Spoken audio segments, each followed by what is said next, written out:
is y'all don't know anything about racing. This is true. You're right. You're in the wrong show. Yeah. You're watching the wrong show if you want to hear like super engineer stuff.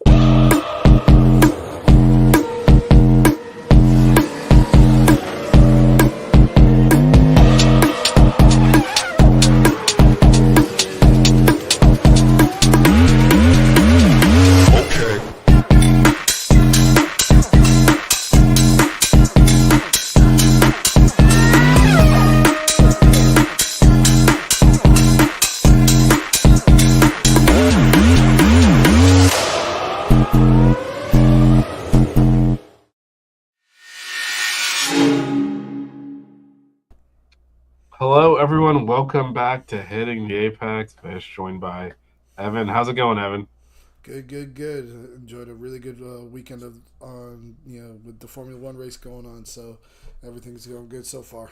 How about with Well, you? yeah, no, it's always good when there is a McLaren 1-2, second race in a row. Our boys are killing it, man. Our boys are killing it. Nobody can touch him right now. It That seems car like. is out of control. This is immediately getting into a tangent here a little bit. You saw Adrian Newey like scoping out the McLaren on the grid. Yeah, he's sitting there thinking, what is it that we can complain about to see if we can get these guys to slow I down a don't think little he bit. cares. He's at Austin Martin now. I think he's looking at design concepts and because I think everyone's trying to figure out. They've already been accused of cheating multiple times because everyone's trying to figure out how they're able to, keep the tires in the zone and get that pace Exactly. out of the car and all that. Hey, if you can get the guy who's designed some of the best cars in the history of Formula One to take a look over somebody else's car and see what they're doing, maybe they'll figure something out. Yeah, that's how you know you Well, nailed it. hopefully not though, but I mean, at this point, yeah. we'll get into to that a little bit. But first, just to review predictions. So, you, myself, and Brandon all had Lando winning. So, score points for us. Jazz and Carly had Max winning. Um, Carly did nail a Kimmy DNF She got as that one. her surprise pick, and then Brandon just came up short. Had Lewis in third instead of Nico, who finished in the podium. So I don't think he's gonna be too disappointed about that one. yeah. Thinking to yourself that Nico, or that Lewis was gonna be up there, but it's a pretty good consolidation seeing Nico Hulkenberg, and I'm sure we're gonna get into that in Yeah, a little bit. we'll definitely talk about that. And really, it was. So I guess let's start with qualifying because I do think that set up the race. Yeah, So it was Max on pole, um, pulling out a last second ridiculous lap. But the reason I say it set up the race is he chose to run a low downforce setup on qualifying, which did give him a little bit of extra pace over that one lap. The brilliant pole because that Red Bull is nowhere near where he's putting it, which we've been saying that all year, and we shouldn't lose sight of the fact that the way he's driving is extraordinary. But the trade off for that is when it rained on Sunday, you really do need the downforce in the car. That's why he was struggling so much to even just keep it on the track. Was just for sure. low downforce setups and rain do not mix, and obviously they can't touch the car after qualifying because it's apart from me. So I feel like the qualifying set up basically how the race unfolded. But yeah, kudos to Max for putting that lap together. But this race and this weekend was all about McLaren. Just again, I mean the pace at which they repeatedly opened these gaps up because the safety cars kept coming in, bunching the field back up. And they'd open it back up the gap there, and without the safety cars, they probably lap most of the field. So just a dominant performance from McLaren. What are your initial thoughts on the race and the weekend? Yeah, like you said during qualifying, you could really see the difference with the car, the fact that Max did have that advantage when it came to his straight line speed, which really helped him out throughout the through that qualifying period, especially in Q3, where I wouldn't say Lando or Oscar even really put in a great lap. Themselves, they you could kind of see that kind of left a little bit out there. Oscar kind of got a little squirrely in the third sector. Lando didn't have the greatest first sector, so all of that combined with the fact that Oscar or that Max had a great lap with that setup that he had really gave him the advantage during the qualifying.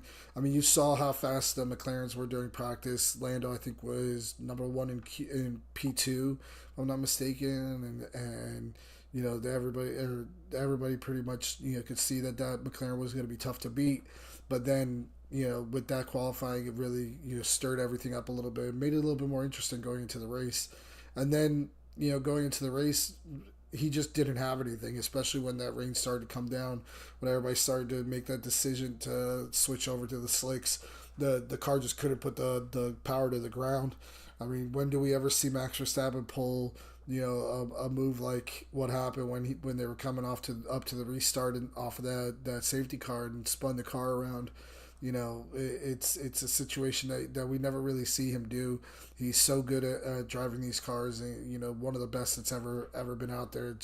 It was odd to see. It was something that I guess we all kind of looked at like, whoa, this is really, he really compromised himself completely just to try to put himself on pole and hope for a clean race, because I do honestly believe that if the track was dry and if Sunday hadn't turned out the way it did with the rain, he could have probably stayed up there with the McLarens, because I mean he essentially with that wing is running a Monza setup where you're gonna have all that speed up in the straight to be able to keep up with them. The DRS is gonna be even more effective because you're gonna have twice the speed going into opening up your DRS before even using it. So he would have been able to keep up with them pretty easily if that was the case, at least maybe until pit stops happen or something like that. But overall, I just think the race in total was a great race, and there was a lot of crazy stuff happening all the way up and down the field. But overall, like I said, with Max, I think that's really what it came down to. Yeah, and I agree. If it was dry, he would have been more competitive. But I mean, the McLaren over race distance just really shows its quality. And Max is such a brilliant driver that over for one lap he can pull it out. But he couldn't. I don't think he would have been able to sustain that. The McLaren's effortless in the way you can drive it and get the pace out. Max, wringing the neck of the Red Bull to get it barely on the pole in a one lap situation it's very different than doing it over the course of a race. Shout out to Jeff. So let's start like almost pre-race, because formation lap, track is drying, several drivers make the decision to switch on to slicks, most notably George Russell, who seems to always want to do the aggressive play.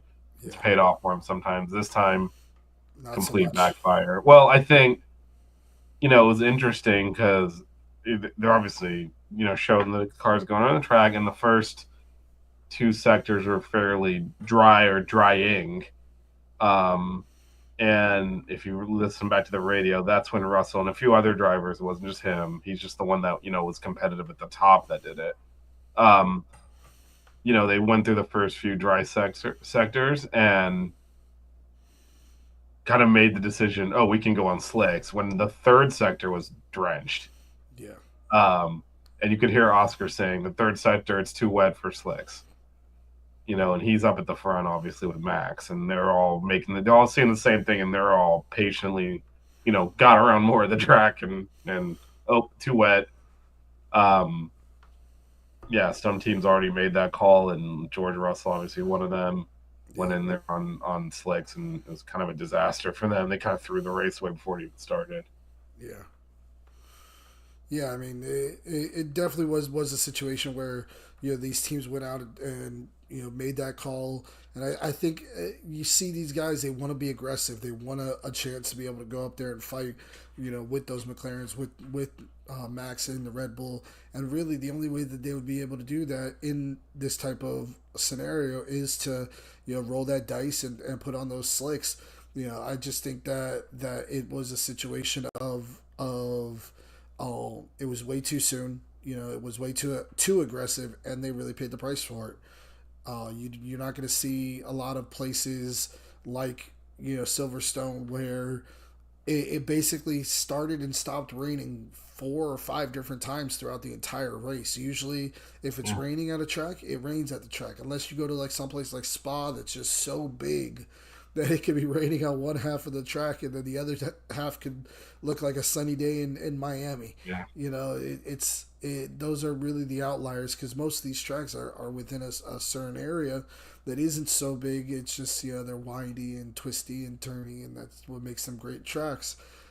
But this place in Great Britain during this time of year, this is what happens. You'll get these little 5 minute, 10 minute showers, and then it'll blow right over, and then it'll dry up, and then 10 minutes later you'll get the same thing.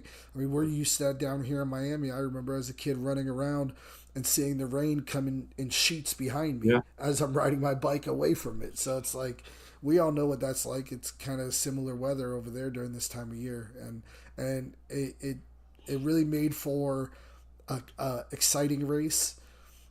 Maybe not so much, for some of those guys who made that decision a little bit too early. But it definitely was, one of those situations that these guys have to plan for. They have to think about a little bit harder. And maybe, I remember, what was it, 2, 3 years ago, maybe 4 years ago, Lando Norris lost a race that he thought or we all thought he was going to win his first race in Yeah, Russia. Russia.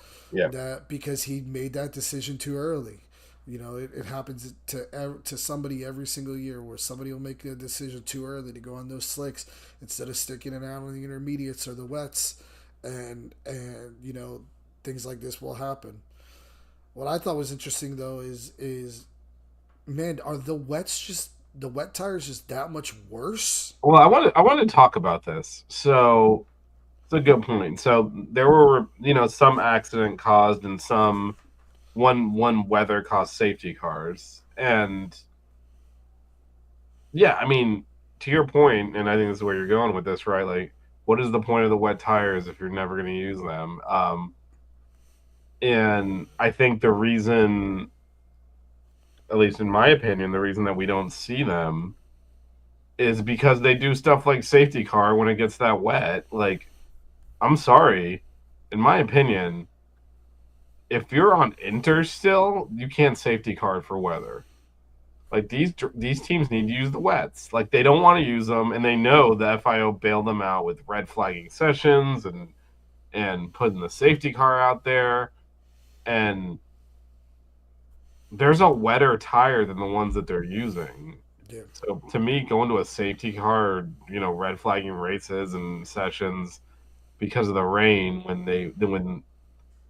they're on inters and they're still drive. I mean, look, it started to get dicey there, but they were still driving around on inters. There was clearly an option to go onto wets. I don't know. I don't know what the purpose of the wet tires is. There's not a scenario in which they would have to use them if you're gonna throw the safety car out there in a situation where it's too wet and they're on inters still. So yeah, I don't know. I don't know. Maybe just at a certain point they just say we're not even gonna use these as an option, and we're just gonna say the inters are our wet tires. Well, I think that's where they're at right now, functionally. Yeah. I know they technically have the wet tires, but I think the reason the teams never go on to it is because when it gets to the point where there's a crossover where, yes, the wet tires will be faster, at that point, the FI has already intervened. Yeah. I mean, there were several laps here which they could have run on full wets. Yeah. But they put the safety car out there. Yeah. So it is what it is. I do, like you said, there's kind of no point to having that tire there at all. Yeah. So but what was the list of the crashes? So I know there was the Yuki crash where he came right up behind, who was it, one of the rookies or something like that, and went into the wall. There was the Haas pirouetting ballet synchronized swimming move that they did. There was, what else? I know there was a few other ones. Bortoletto crashed. That's right. Let's see. I feel like almost everybody except the McLarens went off the well, track Oscar did actually at the end when he was chasing. Oh, did he? Yeah, when he came out of the pits and was chasing, he did go off. I think it was Hajar who just completely was blinded essentially by the weather and crashed, I think. Yuki did the same thing, I thought, too. where you Yeah, went into like the little corner of the track. yeah, but I think he kept it on. He kept it going. Yeah, So he technically didn't DNF. and then Max Verstappen coming out of Yeah, well, off of let's the talk about that whole sequence now because that is obviously the that was that entire sequence. few corners under the safety car kind of determined the race. So first, safety car lights go out. Oscar brakes. Max probably could have stopped, frankly, behind him, but went around him essentially to avoid a collision was what he claimed, and what the FIA backed him on. And so then they kind of line back up, and then as Oscar gets the field going, Max spins it. Out, and then a few, maybe a lap or two later, we get word that Oscar is getting a penalty for the way he braked under safety cars for basically saying erratic driving. And so in the span of those corners, Oscar 10-second penalty. Max spins the car. That was your 1 and 2. And into the fold comes Lando to take advantage of all of that. But I guess first of all, what are your thoughts on the penalty? The 10 seconds that Oscar got for, again, that technically the penalty is for erratic driving under the safety car. So it was for erratic driving under the safety car, but from what I understand of the situation, there's two ways that people are explaining this. They're saying that Oscar uh, was heating up his tires, so he was braking and speeding up, which we see these drivers do all the time. That they're trying to put some temperature in the tires, so they brake really hard. The brake temperature goes through the wheels and into the tires, which heats them up and makes them essentially grip better because they're hotter. But also, when the safety car lights go out, that first driver in the line, so whoever's in front, is supposed to be the pace setter. And as the pace setter, you cannot drive erratically. That is what they cited as the penalty that caused the 10-second penalty on there was.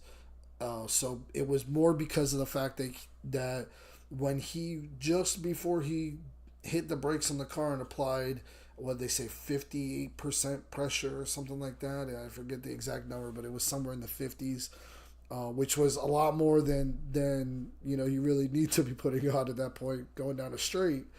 That it happened simultaneously when the light went out, but just after enough to where he had become the de facto leader of the field.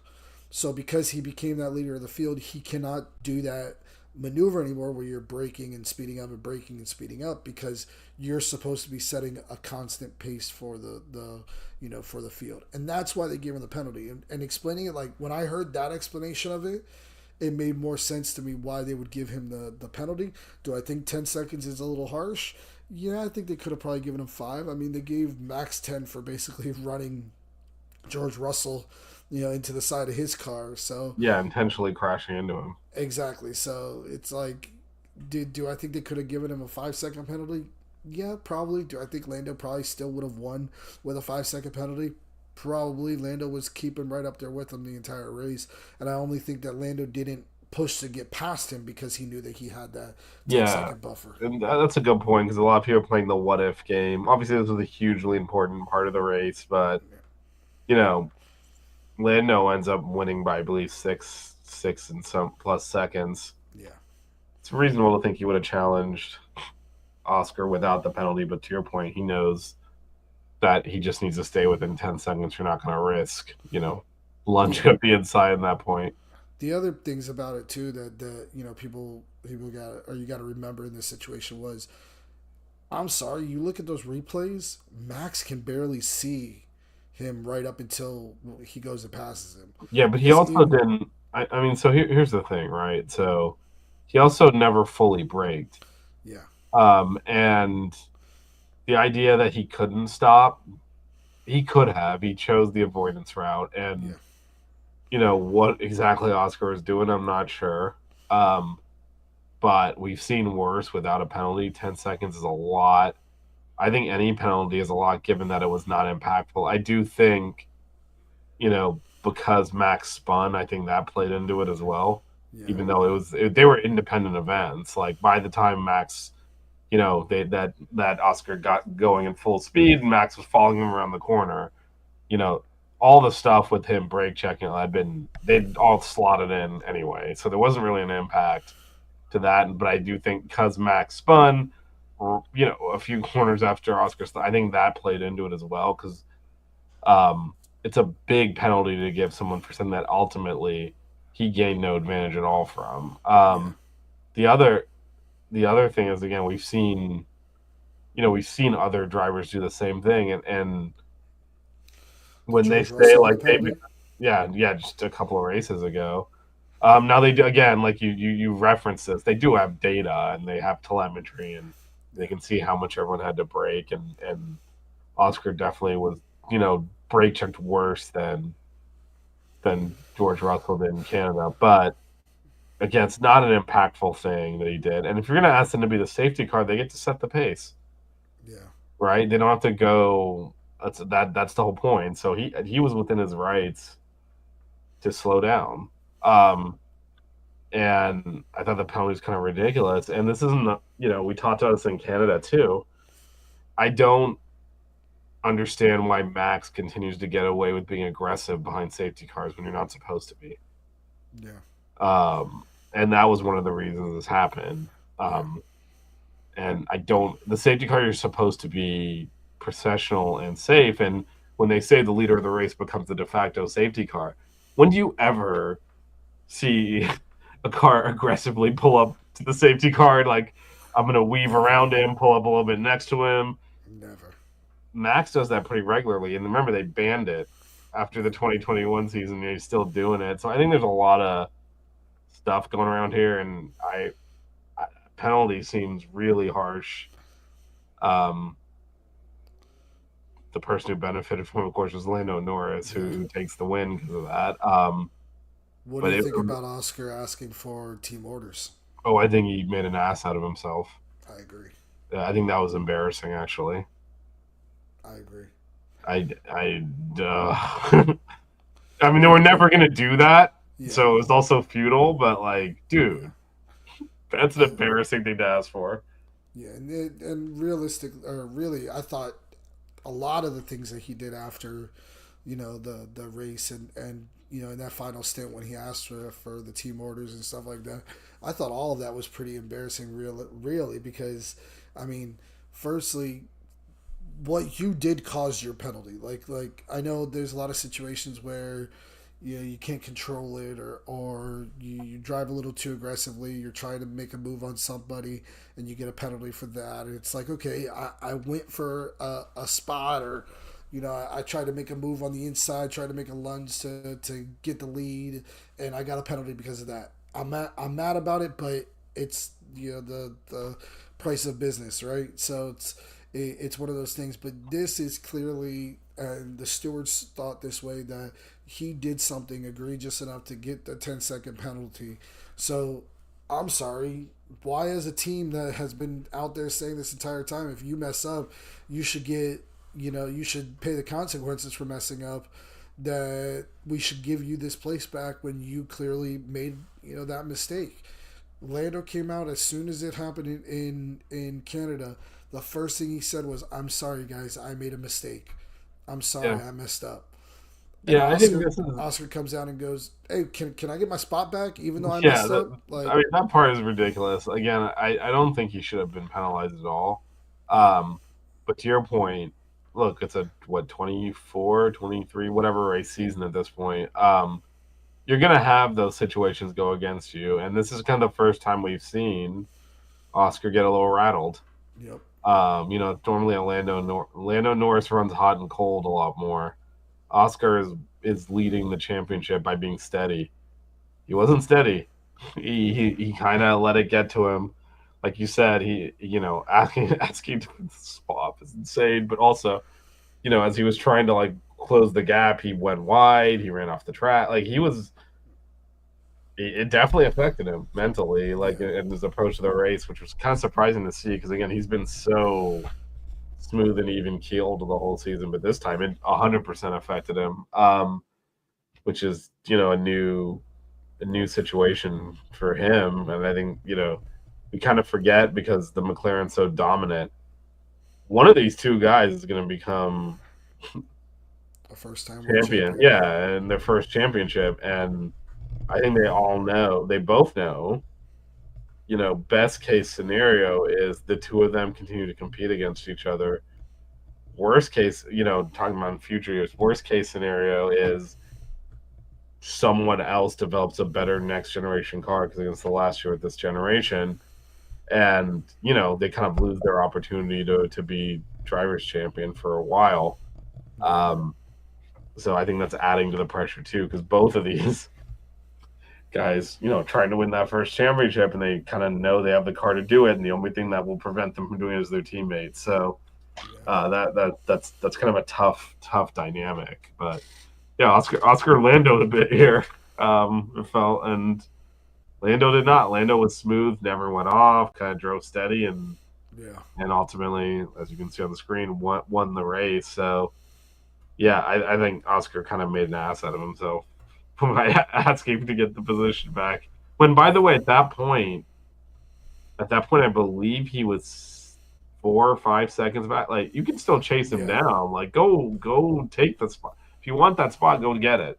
He was, and I even thought that because going into coming out of Lando's pit stop, that was the that was the comments by the guys on the call was, Oscar has an opportunity to catch up. The undercut that he did was working. He got within what I think 3.9 seconds or something like that. Was definitely under 5. Yeah, so he had that opportunity, and then he said, he goes on the thing and basically was like, "Hey, I'm gonna catch him. Give me the spot back. Whatever." And they're like, "No, we're gonna hold position." And actually, the whole position. They said we're not doing team orders. We're not going to do that. Go figure it out yourself. And then at that point, that's when you saw him start to fall back again. Was it because he was trying to push too hard and maybe just lost it a couple too many times, or was it that he said, F you guys, I'm just going to slow down now because I don't have to do anything. You're not going to give me the opportunity to pass him. I don't know which way. Well, go. I think he had the opportunity. He was never going to catch and pass him because he's not. Yeah. So yeah. And Lando wanted that more. Yeah. And Lando was in control. Like if Oscar actually started to close up tight, like Lando had there was more pace in his car. Again, he was, it's everything we were saying that he was doing wrong. As recently as a few weeks ago when he ran into the back of Piastri to now. This was a controlled, mature performance that we've seen him win races because he's fast. Yeah. This is probably the first time where I look at it and say, okay, he was under control and just kind of controlled his emotions, drove smooth, understood in the weather conditions a lot of mistakes are going to happen. So he's like, let other people make it. I'm bringing this thing home. I do think if Oscar threatened him, he had more pace in the car. Yeah. He was just steadily controlling the race at that point. So, yeah, that one of his better drives. He's one of the few guys who kept it clean. So, do you realize this is the second year in a row that a driver has won the Monaco Grand Prix, his home Grand Prix, in the same year? I did not. And the team's home Grand Prix. I was unaware of that. You got Charles Leclerc. He won at Monaco last year and won the home Grand Prix because he was from Monaco. And then his constructor's home Grand Prix, Monza, he won there. Yeah. So you have the car's home Grand Prix for McLaren is Silverstone. Yeah, for sure. Yeah. Lando's home Grand Prix Silverstone, as well as he won Monaco. Yeah. So I thought that was a pretty little interesting fact. Yeah, no, it is. It is for sure. Now can we talk about the biggest story of the weekend? Yeah, so if we're looking even at the bigger top than two, all of that we just talked about, the biggest story. The McLarens ran away, obviously 1 and 2, but then if you go to the third spot, Nico Hulkenberg finally. Hulkenberg. After 229 races or 239 races, something like that. Yeah, he obviously drove really well to outperform that car, and then they got the strategy exactly right. From P19. Yeah, no, it It's interesting because on the grid before, I think I guess it was the team president. They were interviewing one of the stake guys, and he said, if it was dry, we'd be screwed. But in these changeable conditions, I think we have an opportunity here. And Yeah. yeah, Nico seized it. And that car's looked good the past couple weeks too, Yeah, right? Like weren't they both top 10 last week or something like that? I believe so. Yeah, Yeah, yeah. No, that the they've car's got apparently more been pace. like they've apparently been like one of the top 3 point scorers in like the last like 4 races or something like that, or 3 4 races Yeah, no, they've been. that car is improved pretty significantly, which is surprising. Given that this is again the end of this cycle of car that they put all that time into developing it, but it's clearly a Yeah. significantly better package than they were Oh yeah. running last year, and the drivers are taking advantage of it. It was a really good drive from Nico. Yeah. Again, yeah, he was being chased down by Lewis at the end and kind of maintained the working gap. Like he doesn't. I mean, that's part of because of DRS. You got to keep people outside of a second. Um, Yeah. and he maintained that 4 to 5 second gap when it looked like Lewis was going to catch and pass him pretty easily Oh yeah. initially on those fresh tires, but Nico hung in there, managed it, and brought it home. And so, yeah, pretty pretty awesome to see. I don't know if you saw in the cool down room. I mean, there's all these protocols and stuff they have to do, right? Including taking their helmet in Yep. there. He forgot his. Lando walked in with it. It was like, I got this. He's like, why do I need a helmet? It's like, Yep. you gotta take it when you're in the podium. It You was go to the cool great. down room. You gotta take it in there. It was absolutely great. Yeah, it was I awesome. I I have a wonder though. I wonder, and I know how much this race means to Lewis. I Yeah, know how much this track means to Lewis.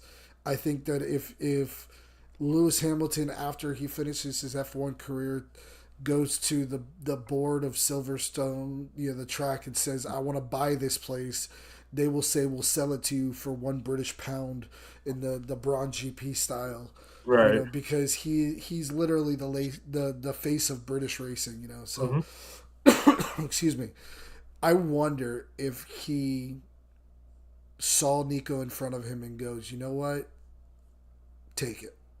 Not a I, champ. you don't think so? No, these guys I, are killers. I understand that, but I also know how Lewis Hamilton is, like the way that it seems like he really is, and I think he sees the big picture of Formula One There's in no. total as Yeah, much, if not more, than anybody else. Look at what he's done with the movie that just came out. He was instrumental in the making of the F1 movie that just yeah. I'm came not. I'm out. not disputing any of that. I just don't think there's any way he didn't I, could have gotten third place, but chose to kind of back away so that way Nico could get his podium. I don't think. I don't know, man. I think Lewis saw that green stake, realized who it was, and it was like, you know what, I'm good. I've won I here. I've won here. How many times I've been on the He wants podium to here? be How on the many times? podium. He wants I to be on the get, podium here. I Like I don't get think it, there's but any. I don't. I just don't think the car had the pace in it.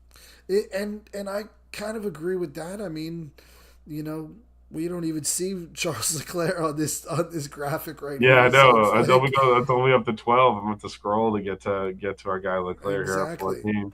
So it's realistically, maybe he could have, maybe he couldn't have. But I mean, I'm looking at the timing sheets during the race, and you see him start to catch up, start to get a little closer, start to, get right up there, and then it's like all of a sudden he starts falling off, and he's goes back to that three, Yeah, but four. that's part of the tire and the battery cycle and all Yeah, that. So again, I don't think there's any. I like to sit here and believe that Lewis Hamilton said, "You know what, Nico? It's been this long. You came into the sport 2 years after I did. Hyped up. And you've never been on the podium. Go get it." I mean, Max Verstappen is the biggest competitor in Formula One. We can say that, unequivocally.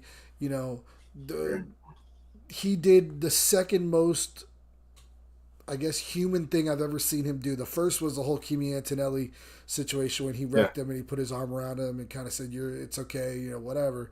But he drove right up to Nico Hulkenberg after the race that he had where he basically went from first place and pirouetted the car and still got a top five. Yeah, fifth is a great result for Uh, it was a recovery to fifth for Max. yeah, even after all of that, the first thing he did before he even got out of the car was drive up next to Nico and give him a salute for getting that podium. I think a lot of these drivers knew that was a situation that could happen. I think a lot of them felt good for him. And I'd like to believe. I mean, maybe Lewis will never admit it because obviously he's driving for the Ferrari and they're super competitive. But I'd like to believe somewhere deep down, Lewis looked at Nico and said, "You know what? Take it, go for it. Get your first podium. I'm not gonna even try to push against it." And he'll take his fourth place and keep on going. I just don't see. I don't. I think Lewis wanted to be on that podium. I just think like again, I think Sauber out strategized to them. Yeah, Actually, out they did. strategized the field. They really did. And I think it was just Lewis was on the wrong tire at the end to try and make that move happen. So, Yeah. um, yeah, no, but I mean, I would say Sauber out strategized the whole field. Um, that's how they end up third. And you know, the there's no out strategizing the pace of the McLaren, so that was as high as they could possibly get. So, Yeah. so I feel like they got it right when other teams, most notably Mercedes, kind of butchered their race with the way they handled the pit stops. Yeah. Congratulations to Nico Hulkenberg, So man. is he your driver of the day then, Nico? 100%, he's my driver of the day. I mean, he's my driver of the next 3 weeks. We'll call it because of Yeah, that. oh yeah, he can enjoy his crown because He can enjoy his Lego God, trophy that he what a letdown after you waited like got. almost 20 plus years to get in the You get a podium Lego to hand you trophy. Legos. Oh my God, get the man a real trophy. Yep. That sucks. Apparently, Mercedes and Aston Martin both sent over bottles of champagne to their trailer. Yeah, You I could just saw see it that. on. You could just see it throughout the entire team. Everybody was so excited about that happening for them, and the fact that he was able to finally get that monkey off his back. And it's one of those things. It was like Lando Norris last year when he won in Miami. Everybody knew that Lando had the pace to win a race, and then all of a sudden he finally did it. It was a weight off of his shoulders. It was something that we all expected to happen. Nico Hulkenberg has been in this sport since 2010 for 15 years, and it's taken this long because of every other situation that's out of his control. For him to be able Yeah, I mean there are a to few do it. times where He was close, yeah, but and yeah, like you said, something out of his control, kind of sandbagged it. yeah. And he's Um, never really been in a super competitive well, that car. was the other thing I was gonna say. I mean, he's been Yeah, driving a pile of shit his whole career, so he was in the you know, Renault that for how long? And yeah, so that contributed as well. But yeah, this race they got the strategy right, and that kind of made all the difference. Just in addition to him, if I had to pick another driver of the day, I think I'd go with Lando. Just it's the yeah, antithesis of what he's done. Even when he's won, was it Austria? Which might have been Austria. Where they cut to replays of him kind of going over the curves wrong, and who he just kept it on the track here. He's went off and rejoined over here, and yeah. so none of that from Lando in this race with the changeable tough conditions that he was able to kind of stick with it and just drive smooth. That He allowed did. him to kind of rise to the top. So He did. that's my drive day. What about disappointment for you? Disappointment of the day. You got to Yeah. go with, I guess, George Russell. I mean, I hate to say it because it was it. Before the lights went out, he had ruined his race. Yeah, yeah. I mean, you're pushing for that decision. I mean, he's the one that was getting on the radio saying, put on the slicks. And I'm sorry, but you can't make that decision until you get into the race. I don't like, these drivers coming out and trying to petition for something different other than what the team has decided goes on these cars. I mean, look at Lando, look at Oscar, look at even Nico. They made a decision and they stuck to it. There was no question about it, and they went Yeah, for it. I do think there was an element, the famous Hungary 2021 Yeah. where Lewis is the only one on the grid on Mm-hmm. inters, and I think they all kind of thought that was happening again, even though the conditions were very different. Yeah. So to your point, they obviously would have been better off everyone just staying on the tire they started with. Yeah. But that's not functionally what happened. So yeah, but to your point, George Russell kind of made that strategy call, so he has to own it in Oh that yeah. situation, and so that does, yeah. I was gonna say, who knows what him making that decision changed a lot of the other drivers who followed him in Oh because right, yeah, because you don't you want to be know you don't want to be caught out. Now, you don't if want to be the Mercedes first is one to doing go it, in. yeah, If yeah, Mercedes did it, hey, let's all go in and do it, and then that caused so much chaos. The weather really played such a big factor in this race. yeah, It absolutely, was literally almost what every 10, 15 laps or so there was a VSC or a safety car or yeah, something like that. I yeah, mean, up until right, probably that last stint, but yeah, Lando Norris, I agree with you on that. He's definitely out there. Like we were talking about before. When Oscar was leading, Lando didn't let him get with or outside of like 5 seconds. I don't think that there was a point where Oscar was more than 5 seconds away from him. You yep, know, I thought that if I'm not mistaken, he was literally right there with him almost the entire race. And if I'm also, I think there was the only point that he did fall back behind him far was when they had the bad pit stop, which was when right, he had passed Max originally, right. And he and lost the then place and back then they to the lost the pit. place back when they had a bad pit stop. But once he got back, behind him, he didn't let him out of his sight, and he drove a fantastic race Yep. in those conditions. So I definitely agree with you about that as well. So Yeah. So for me, the other um the other disappointment continues to be Yuki. I don't oh yeah, understand how, every excuse in the book has been made at this point. He just needs to go out there and perform, and it doesn't appear to be happening right now. So be interesting yeah. to see how Red Bull doesn't want to go firing another Bring driver in back those. Checo. Bring back Well, Checo. is it Checo? Is it here, Liam? Here's chance number two. Do you give it to Or Isaac? yeah, yeah. So do something. Yeah. Bring Also, I don't back know if you. Checo. Sorry, what was that? Sorry, I talked I over you. said, bring back Checo. I mean, Checo's not coming back, but apparently Botas might be for Colapinto. I don't know if you saw that rumor with the Alpines continuing to struggle, and we talked about this a few weeks ago. But Colapinto was on a 6 race probation, and he has been terrible. So Yes, he now they has. did they did get some money in. So from Argentina, the team did in terms of sponsorship. So maybe they'll buy him a little bit more time. But that whole Alpine is just not really working right now. Not working well. Yeah. Overall, obviously Gasly. Again, the standing, the way the race ran is a little weird, just because like the safety cars and stuff. You got it right. It was worth 10 spots at Yeah. least. So And Gasly's been out driving that car all year. We all know that. I mean, even though yeah, they haven't been super competitive, he's still been out driving that car. yeah. And there's also one last thing before you kind of move forward. Shout out to Albon, who Williams really had a brutal stretch of races, which again we talked about on this show. So it's good to Yeah. see him kind of Get back in the points. yeah, get back in there, have a good race, like show some pace in the car. These things we've been missing. Oh yeah. Um, yeah. So that the result. I guess there anything else on this race you want to do that we missed or? Nope. I think we nailed everything pretty good.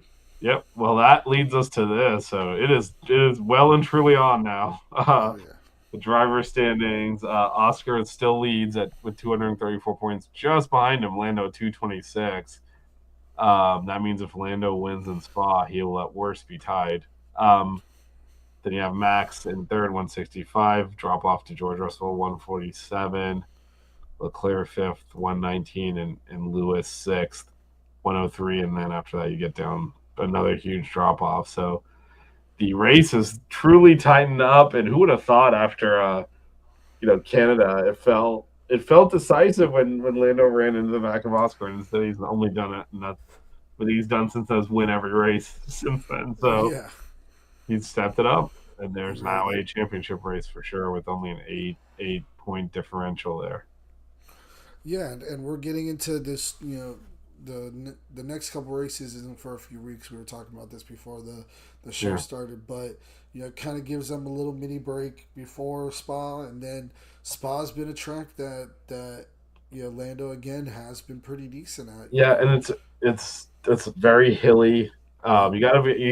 You gotta have that balance in the car, but then also just the raw power to be able to power through some of the hill structure. So Oh yeah. McLaren appears to have that. So So you're gonna see a great race in a few weeks there, and it's yep, again we'll talk about it when we get when we closer go to to it. Yep. when we get closer to it, we get to that show, but it's definitely going to be an interesting situation to see who comes out on top there, because I think that's going to really set up those next two races. What's the one after that? It's Belgium, and then the Hungary, I last, think, yeah, and then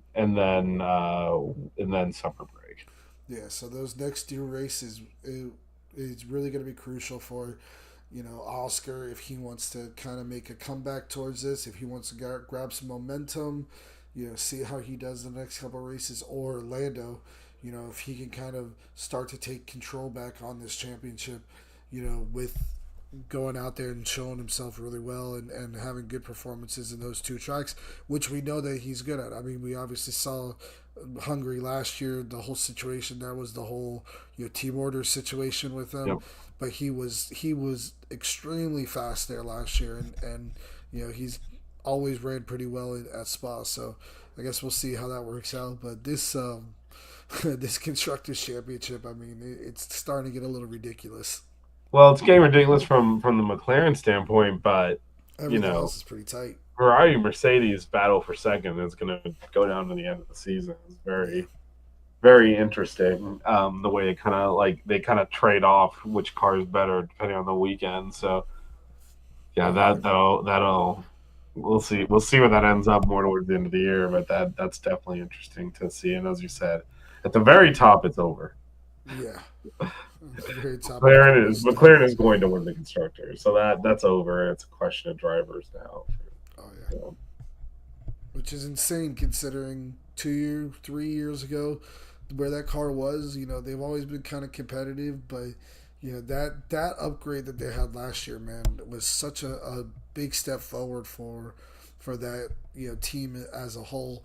Really seeing them really start to perform so much better. What was it? I think it was Miami that they had that first big upgrade. That's where Lando got his first win, and it really was the big difference from that point right. on for the rest of the Yep. year. But it's insane how much or how different that has made the Formula One landscape in the past 2 years, to where now they are literally the most dominant team in a long time. Because I mean, even when Max has been winning these last few championships, it's just been him.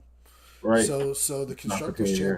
the constructors championships have been pretty tight. It was tight with Mercedes a couple of years ago. It was obviously McLaren won it last year because Max was pretty much by himself, doing everything, because or Checo couldn't do diddly squat for them. So it's like, No.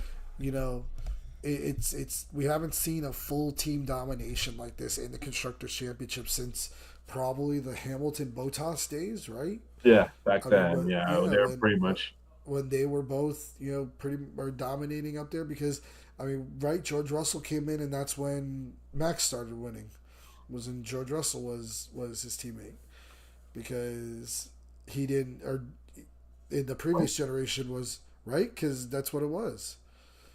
Because George Russell came into Mercedes, Oh, you're right. You're right. You're right. yeah, and then Max was winning the championships from that point on. Because the last one that Lewis won was when, 2019. Um. Was it 2019? Is before the regulation change. Yeah. Yeah. It was before. So I think Oh, it it's was 2020, right? no 2020 wasn't that the year that that was the Abu Dhabi race? No, it's 2021. So that was 2021. So then Yeah, yes, I guess it would have been 2020. yeah. Yeah. What the heck? Thumbs up. I was gonna say, where did that come Gestures on from? this. I had my hand like this. Did pick my thumb up and did it again. That's I cool. think it's on the black of the shirt. It's able to pick it up better. Uh, Anyway, thumbs gestures. up. So yeah, I guess it would have been 2020. So I mean, that 2021 is when Russell went to Mercedes. So Yeah, and Max has dominated. Yeah, I mean, I don't think we fully kind of because Max is still, I think, consensus fastest driver on the oh grid yeah, right now. But we're gonna get a new champion this year. no for sure, It's interesting. for sure, Yeah, which is fun, which yeah. makes No, it it's interesting. fun. It's exciting. It's It's great as exactly what we've been McLaren talking fans. about. It's great as McLaren fans. So Exactly. yeah, it's a good time. Good time to be a McLaren fan. All right. So what? So then, what's the bet? If Lando wins, we both go out and get a number 4 tattoo. If Oscar wins, we go and get an 81 tattoo. Yeah, I'm not getting any of those. I'm not getting some Come dude on. or tattooed. I'm not doing that. How about we get a McLaren tattoo if they win, if they get the double I'm this not year? doing any of that. That's not happening. Ah, I I'm might get not a a, tattoo guy, and it doesn't show up on my skin anyway. So, I might get a McLaren tattoo. I'm all still right, debating. all right. Well, we'll see. Well, they're definitely winning the constructors for a second year in a row, so they got that going for them. Exactly. And looks like for sure they'll have the driver. Just don't know which one it is at this point, which is a good thing. Which makes it exciting. Yeah, makes it exciting. Anything else you want to cover before we kind of wrap up here? Again, we'll preview Spawn in a couple of weeks when we're a little bit closer to that race. Not really. I don't think there's really that many big races coming up. In the endurance side of things, I know. I think Petit Le Mans may be coming up soon. I don't remember exactly. But there's always good racing on TV. You just got to look for it. There was a really good race actually this past weekend. Outside of Formula One, the NASCAR race in Detroit was actually really interesting. It was on the streets in Detroit, and they're Yeah, bumping Morgan and actually going up against mentioned. each. Yep, there you go. They were bumping each other, going back and forth, and Morgan and my dad both really enjoy watching NASCAR together. It's really kind of cool Yeah. to see them both watch it together. And the same guy actually won the Xfinity race and the Cup race. Oh, There's, nice. there's this guy SVG Scott Van Ginsberg. He used to race the Australian V8 cars. So the big they're now Mustangs and Camaros, but they used to be like Holdens and Right. Fords and stuff like that, and so he's in NASCAR now, and he's like the road course specialist. This guy went from 19th place in the standings to 4th place because he's won 2 road course track races. So the last 2 road course track races he won, Mexico and here. So I thought that was pretty interesting. But No, that is. it was good racing. It's always good to see good racing, no matter where it is. So Yep, for sure. a little shout out to Morgan there for Yeah. our NASCAR knowledge. Yep, for sure. Yeah, I guess a couple of weeks for the next race. Doesn't look like there's going to be any driver changes at this point, at least Guess we'll see. until winter break, which comes a couple of races after that. But yeah, no, the championship is well and truly on now, so we'll For sure. we'll see. A couple of weeks, like you said, Spa, classic track, difficult track, good risk reward track. Oh yeah, And fun so track. we'll see how the McLaren boys deal with that and the pressure of having now. I mean, one of the two of them should capture the championship. So I hope so. that's the pressure that they're facing. Let's see if George Russell can pull out another miracle in Spa this year, and keep it this time. Well, I mean, And keep it this time. if you can't have both ways. Like you can't say he pulled off a miracle when he was actively cheating. So He didn't. He didn't get to pick up enough rubber on his tires. So no, he wore the tires down to the point that the car went underweight. Which is why you pit. yeah.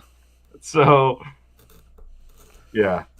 anyway, it'll be interesting to see as we return to the scene of the crime here. So Return to the scene of the crime. You're gonna pick him to win, I guarantee it. either that or DNF. We got to go. I mean, he is the man of extremes. He is the man. Give me them slick tires before the race starts. Yeah, Yep. He's got that. Exactly. Going.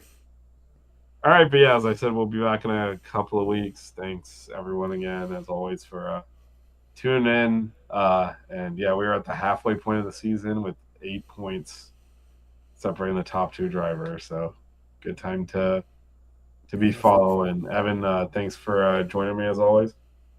No problem, brother. Go see the movie. Go see I'll try to do that now that I'm back in country. Yep. All right, everyone. You gotta go see it in IMAX. So. Yeah. Okay. Yeah. Well, let's see. No, I agree. Like, definitely a better experience. So. For sure. If you're going to the theater, go all in. Oh yeah. All right. Well, Evan, thanks for joining me as always. We'll be back in a couple of weeks talking Spa. All right.